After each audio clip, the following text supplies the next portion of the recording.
So we've touched on education and health, two key things in harnessing human potential, but of course there's a third, and that is jobs. And that's where people like Jack and Rajendra come in as well. Jack Ma, Alibaba, of course, is harnessing the opportunity people can have through entrepreneurship. Tell me the experience you've had, how you've seen it change things. You were here last year. You made commitments to achieve certain things. Give us an update. Okay, yeah, thank you. It's my great honor. And Mrs. Bush talking about women, talking about education and health. Since I'm a small guy, I'm talking about small is beautiful. I think small people has a big heart and small business have big vision. This world is going to turn around because we are entering the century of the small. Last century, everything's big, big is beautiful, big amount of money, big, larger scale. Now it's small, flexible, tailor-made. These are the futures.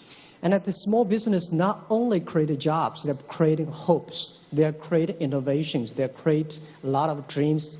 And I think we are, I'm very lucky, we're very lucky people at this stage that we are using internet, not as a technology. Internet is something that we can change people's lives, we can create more jobs. I hate to see a lot of internet companies think it's a great technology, a lot of servers, computers. What we want to see behind a computer and the servers, there are a lot of human lives, a lot of hopes. That is the key of that. And I think, today, because of the internet, a lot of people realize their dreams. And I bought these shoes on the internet because it's made by a 70-year-old lady in the west part of China.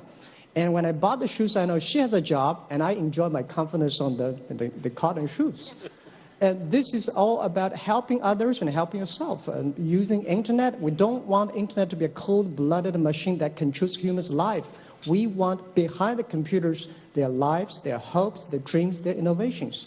Yeah. Jack, an important point. We've hit a very tough economic climate globally, and entrepreneurship needs funding. What change have you seen in the way people are willing to fund entrepreneurship? Now, of course, there's different scales of it. We've seen microcredit do amazing things, but what have you seen in terms of driving money towards the people who need to drive their entrepreneurship? Well, human beings either are in the crisis or will be on the way to the crisis because we all get used to it. But what I would see that when the crisis came, the typhoon or earthquake, always a big problem is the big trees. The small, tiny, like a grassland, they always have the hopes. I don't see there a big difference between now and before that. There are more people who start to build up the business.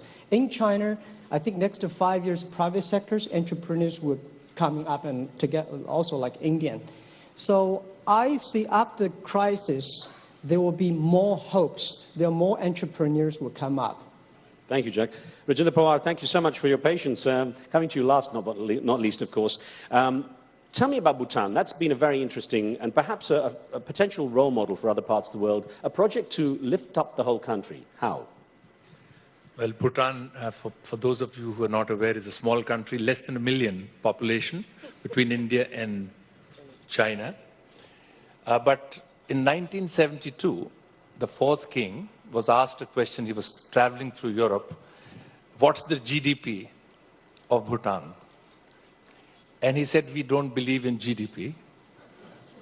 We believe in GNH. He coined that phrase, which is gross national happiness, 1972.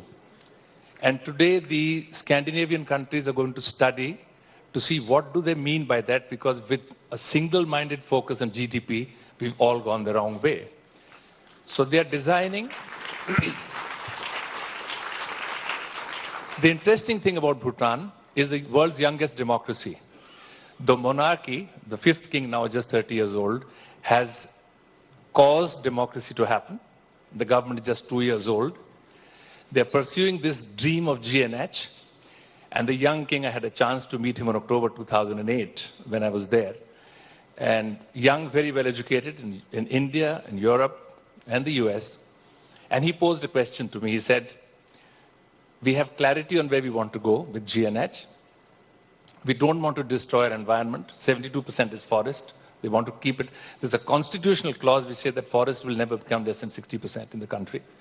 And he said, we recognize that information technology, computers and communication is the basis and the vehicle in which to do development in a way which keeps society intact, culture intact, environment intact.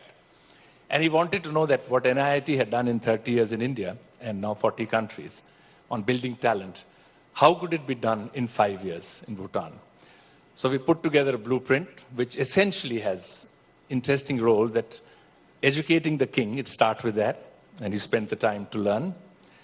5,000 of the government officials, starting with the Prime Minister and everyone else. All the 100,000 children in high school, 12,000 children in higher education, 5,000 teachers in schools. In the next 5 years, all of them are going to go through a comprehensive literacy program. And for those who are back and beyond, there are people who have to walk 4 days to reach a school.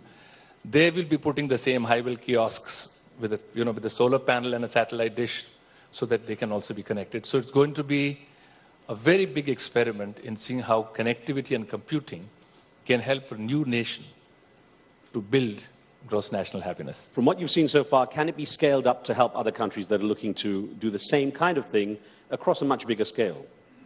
It can be, but I think it needs a very committed leadership at the top, because this is a fundamental change. It's about accepting the reality that connecting citizens, when many governments are challenged, is a much bigger priority than anything else. So once the leadership is there, I think there are blueprints and models and experiences available to make it happen. Let me get a question in from YouTube. We have one that's been sent in. Jack Ma, I'm going to put this to you. Investment in alternative fuels and energy conservation can create jobs and stimulate the economy, in addition to reducing CO2 emissions. What policies do you support to encourage economic growth by supporting green job growth? Now, people talk about the green economy. When you look at entrepreneurship, where do you see it fitting in? Yeah, I think, this question is especially related to China. China economic growth very fast, but we have a big problems in the water protection and tree plantations. There are serious problems. 2 years ago, two of my colleagues, they're just early 20s, they died because of cancers. And I asked all of the colleagues of the company, tell me anybody who are your relative or friends that never got any cancer. Every one of them say, I have a relative or friends that have cancer. And that's the big problem that we are facing right now. The economy grows, water is polluted, trees polluted, even the fish in the Yangtze River got poisonous. So that's the big issues that China is facing. I think the government is paying a lot of attention to it, but the other thing, the private sector should also seriously take. Now, what we do today is that trying to using internet to sort of wake up the people, how serious we are. It's just like 1950s, 1940s in the States and in Japan, the economic growth, the environment is hurt.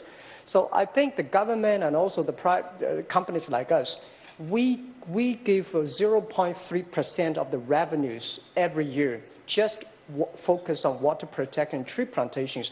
Any company that is focusing on that, we sponsor them, we create jobs for them.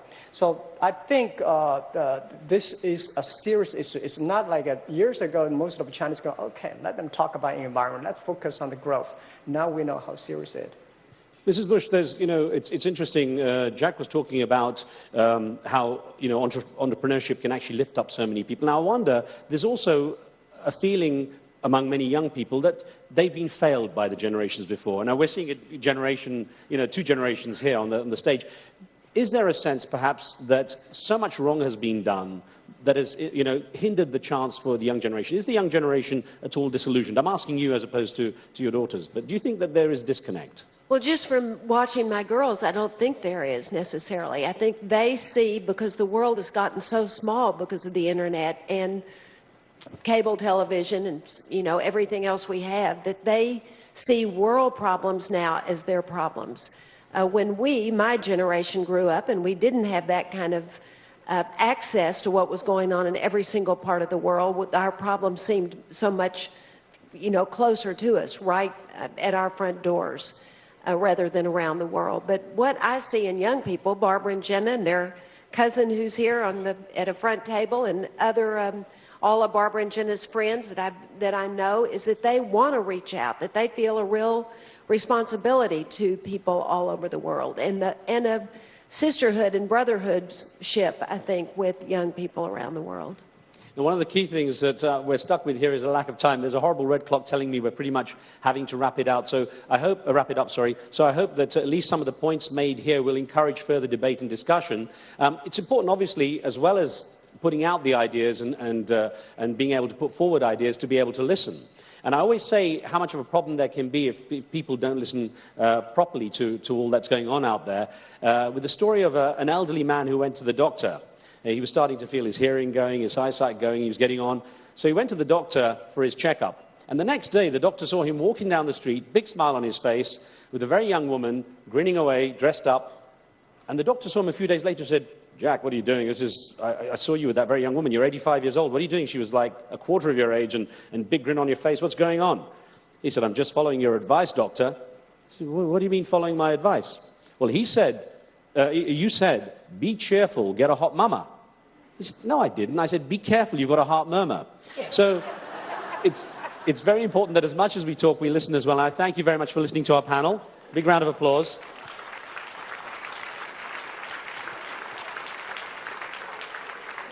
And, of course, a big round of applause for the CGI team, because behind all the curtains and everything, there's a lot of people doing a lot of hard work. So a big round of applause for the CGI team as well. Thank you. Thank you very much.